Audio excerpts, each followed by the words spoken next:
اعوذ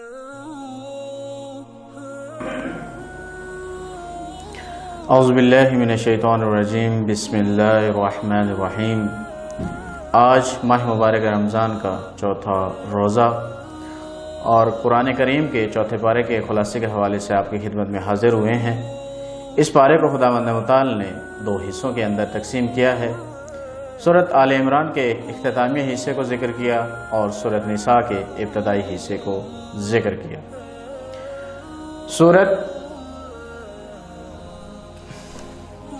سورۃ آل عمران کے اختتامی حصے کے اندر خداوند متعال نے 5 اہم باتوں کی طرف اشارہ کیا ہے۔ سب سے پہلے خانہ کعبہ کی فضیلت کو ذکر کیا۔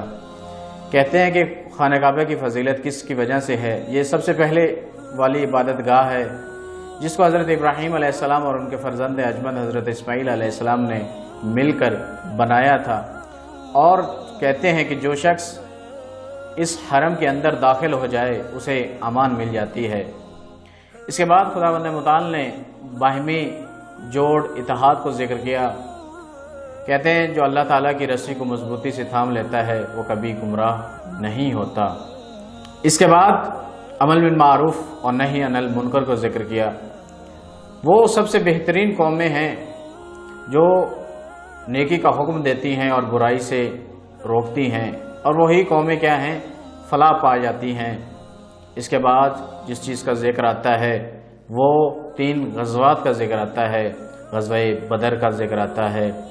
غزوہ اسے کہا جاتا ہے جس میں نبی اکرم صلی اللہ علیہ وآلہ وسلم بذات خود اس جنگ میں شریک ہوں۔ جنگ بدر تھی، جنگ احد تھی اور جنگ الاسد تھی۔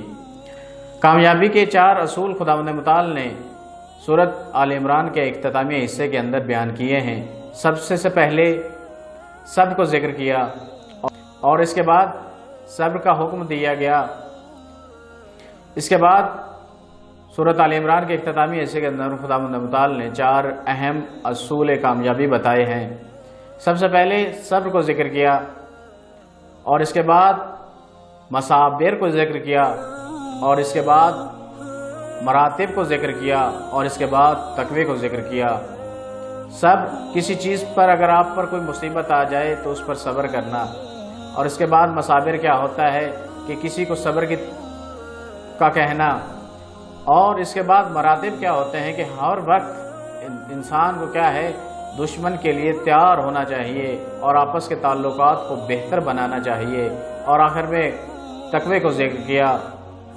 اس کے بعد سورۃ نساء کے ابتدائی حصے کو ذکر کیا جس کے اندر خداوند متعال نے 4 اہم باتوں کی طرف اشارہ۔ سورۃ نساء کے ابتدائی حصے میں خداوند متعال نے یتیموں کا حق کے بارے میں ذکر کیا کہ یتیموں کا مال ملا کے نہ کھاؤ۔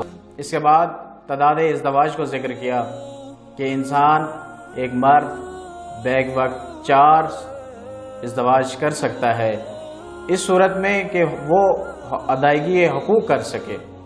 اگر وہ ایک کا بھی حق ادا نہیں کر سکتا تو اسے کوئی اجازت نہیں کہ وہ دوسری شادی کرے۔ اس کے بعد میراث کا حکم آیا۔ میراث ایسا مسئلہ ہے جو اس دنیا میں بہن بھائی ماں باپ ایک دوسرے سے کیا ہو رہے ہیں؟ جدا ہو رہے ہیں۔ میراث میں حصے دار کون ہوتے ہیں؟ میراث میں بیٹے ہیں، بیٹیاں ہیں، یہ سارے کیا ہیں؟ اس کی بیوی ہے، وہ سارے شامل حال ہوتے ہیں۔ اس کے بعد محرم عورتوں کے بارے میں ذکر ہوا اس پارے کے آخر میں کہ کون سی تمہاری عورتیں محرم ہیں جن سے تم بات کر سکتے ہو۔ وہ مائیں ہیں، بیٹیاں ہیں، بہنیں ہیں، بھتیجیاں ہیں، بھانجیاں ہیں۔ یہ ایسے تمام رشتے ہیں جو محرم میں آتے ہیں۔ اس کے علاوہ باقی جو رشتے ہیں وہ غیر محرم میں آتے ہیں۔ اس لیے خداوند متعال سے دعا گو ہیں کہ خداوند متعال ہمیں قرآن پر عمل کرنے کی توفیق عطا فرمائے۔